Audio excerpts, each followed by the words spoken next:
longer just another Middle East conflict.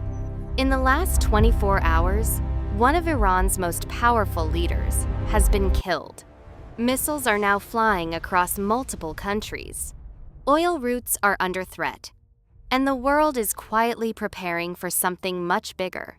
Because what just happened might be the turning point that pushes this war beyond control. Stay with me, because by the end of this video, you'll understand why this situation is far more dangerous than what headlines are telling you. The strike that changed everything. 040, 230. It started with a targeted assassination. Israel confirmed it carried out an airstrike that killed Ali Larijani, one of Iran's top security officials. Now, understand this clearly, this wasn't just another military figure. Larijani wasn't just a politician. He was one of the core architects of Iran's security system, a man deeply connected to military strategy, nuclear negotiations, and internal control. In fact, after the earlier death of Iran's supreme leader during this war, Larijani had effectively become one of the most powerful decision-makers in the country. So this strike wasn't random.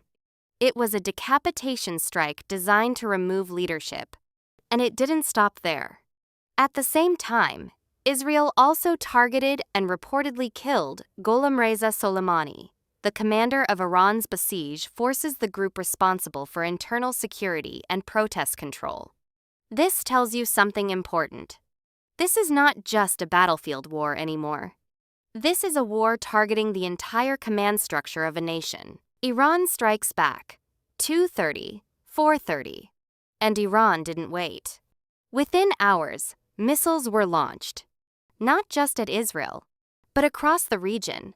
Iran carried out a wave of missile attacks targeting Israel and even areas in the Gulf, including countries like the UAE, Qatar, and Saudi Arabia. Let that sink in. This is no longer a two-country conflict. This is becoming a regional war. In Israel, civilians were already hit. An elderly couple was killed when missile fragments struck them while they were trying to reach safety. And this is where things get more serious. Iran is not just retaliating emotionally. It is sending a message. If you hit our leadership, we will expand the battlefield. Leaders are falling one by one. 4:30, 6:30. Here's the pattern most people are missing. This isn't one isolated assassination. This is a systematic campaign. Multiple high-ranking Iranian officials have been killed in recent strikes. We're talking about security chiefs, military commanders, intelligence leadership. Even Iran's intelligence minister was reportedly killed in ongoing strikes. That's not coincidence. That's precision targeting backed by deep intelligence. And if you think about it logically, this creates a dangerous situation. Because when leadership gets wiped out, two things happen. Decision-making becomes unstable. More aggressive figures often take control. And that's exactly how wars spiral out of control. This is now a global risk. 6:30, 8:30. Now let's talk about what most YouTube channels are ignoring. This war is no longer contained. Here's what's happening behind the scenes. NATO has started deploying defense systems in nearby regions. Oil routes, especially near the Strait of Hormuz, are under threat. Global energy prices are already reacting. Major powers like Russia are openly criticizing Israel. And here's the real problem. The Strait of Hormuz is one of the most important oil routes in the world. If that gets disrupted, you're not just looking at a regional crisis. You're looking at a global economic shock. Fuel prices rise. Supply chains break. And suddenly, this war affects people far beyond the Middle East. The war is spreading. 8:30, 10:30. Let's be brutally honest here. This war is expanding in three directions at the same time. 1.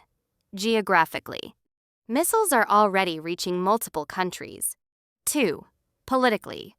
Different nations are starting to take sides. 3. Strategically. Leadership is being directly targeted. That combination is dangerous. Because wars don't escalate because of one big event. They escalate because of a chain reaction. And we are watching that chain reaction happen in real time. What happens next? 10:30, 12:30. Now, here's the uncomfortable truth. There are only a few possible outcomes from here. Scenario 1. Full regional war. More countries get involved. More missile exchanges. More civilian casualties. Scenario 2. Global power involvement. If the US increases its role and Iran expands further, you could see direct confrontation between major powers. Scenario 3. Economic warfare. Even without full-scale war, disruption of oil and trade routes could trigger a global financial crisis. And here's the key point. None of these outcomes are good. Reality check, 12:30, 14. Let's cut through the noise. This is not about good versus bad. This is about power, strategy, and survival. Israel is trying to weaken Iran's leadership. Iran is trying to prove it can still strike back and expand the conflict. And the United States is deeply involved, whether officially acknowledged or not. So, if you're thinking this will calm down soon, that's not how this type of war works. This is exactly how larger wars begin. Targeted strikes, retaliation, escalation, expansion. We are already in stage 3. Right now, the world is watching closely. But here's the reality.